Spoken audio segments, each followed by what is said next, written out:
নমস্কার, S Bangla news online খবর সব দেখাবো আমরা।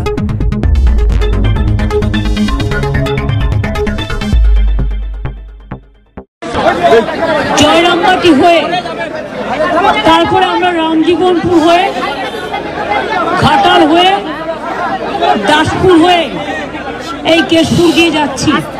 অর্থাৎ প্রায় 10 ঘন্টা আমরা গাড়িতে বসে আছি এই অবস্থায়। আপনাদের সবাইকে আমি আর দেব আমাদের পক্ষ থেকে শিউলিও আছে, আমরা ধন্যবাদ এবং কৃতজ্ঞতা জানাই, প্রণাম জানাই ও সালাম জানাই। এই কেশপুর আমি একদিন বলেছিলাম, হ্যাঁ অ্যাম্বুলেন্সটা ছেড়ে দিই, অ্যাম্বুলেন্সটা বেরিয়ে যান, আস্তে আস্তে জায়গা করে দিচ্ছি, বেরিয়ে যান। হ্যাঁ হ্যাঁ, পেশেন্ট আছে বলে আস্তে আস্তে বেরিয়ে যান। না না না, আপনি যান, চিন্তা করবেন না, আস্তে আস্তে যান, পেশেন্ট আগে যাবে। আমি আপনাদের যেটা বলছি, আমি এই কেশপুরের মাটিতে আগে অনেকবার এসেছি এবং আপনাদের এখানে যে অত্যাচার হতো ওই জামশেদ ভবনের নামে, সেই অত্যাচার, সেইগুলোই এখন বিজেপি হয়েছে। সেই অত্যাচারের বিরুদ্ধে একটার পর একটা ডেড বডি নিয়ে দিনের পর দিন যখন আমি কেশপুরে এসেছি, এই অত্যাচারের বিরুদ্ধে আমি বলেছিলাম সিপিএম এর শেষপুর এই কেশপুর থেকে হবে। আজও বলে যাচ্ছি,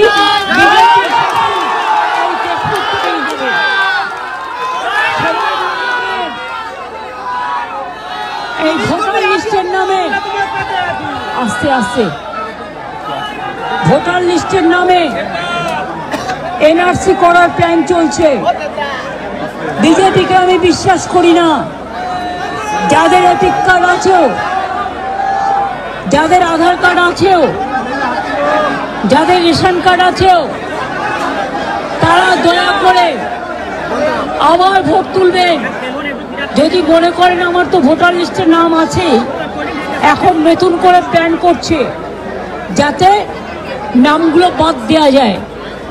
আপনারা জেনে রাখুন, আপনাদের গায়ে হাত পড়লে আমরা কেউ ছেড়ে কথা বলবো না এবং এটা আমাদের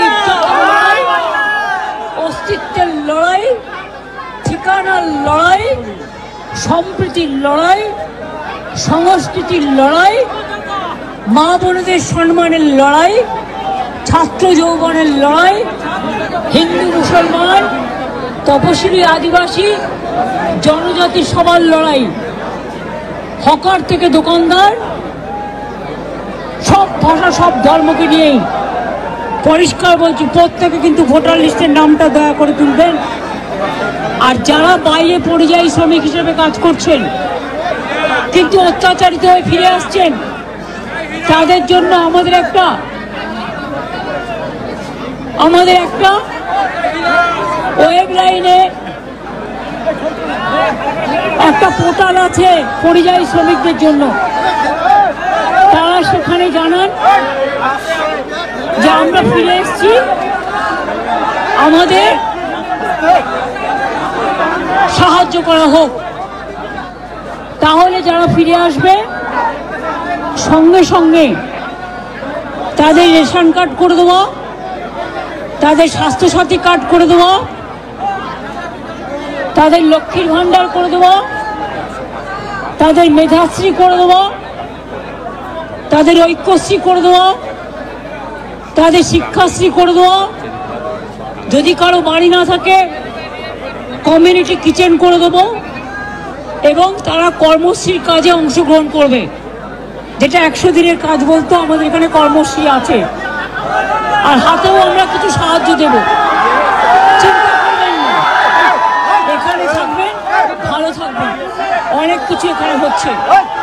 বাংলাকে ভালোবাসুন, বাংলায় থাকুন। কোনো মুম্বাইতে গিয়ে জীবন নষ্ট করার দরকার নেই, গুরগাঁওকে দিয়ে বিজেপির অত্যাচারিত হতে দরকার নেই। গুজরাটে গিয়ে অত্যাচার, মহারাষ্ট্রে অত্যাচার, আসামে অত্যাচার, উড়িষ্যায় অত্যাচার, মধ্যপ্রদেশে অত্যাচার, রাজস্থানের অত্যাচার। মনে রাখবেন, আমরা মাথা নত করতে শিখিনি। ফিরে আসুন, বাংলা, আমরা যদি একখানা রুটি খাই 8খানা রুটিকে দেবো আপনাদের। এটা ভালো থাকুন, সুস্থ থাকুন, আর ভোটার লিস্টের নাম অবশ্যই তুলবেন, শুধু নিজের না, পরিবারের সবাই। ভোটে নমিনেশন ফাইলের দিন পর্যন্ত ওরা কিন্তু নাম কাটে, আর গুজরাটে বসে বসেই প্ল্যানগুলো করছে। এই প্ল্যান ঘ্যাচাং ফু করে দিতে হবে, মানে কেটে দিতে হবে, ঠিক আছে? মানুষ যারা জেনুইন ভোটার, প্রত্যেকে যাতে ভোটার থাকে তার ব্যবস্থা করতে হবে। এটা আমাদের ঠিকানা, এটা আমাদের আশ্রয়, এটা আমাদের মায়ের শাড়ির আঁচল, এটা মাথায় রাখতে হবে, ঠিক আছে? সবাইকে মন দিয়ে করতে হবে।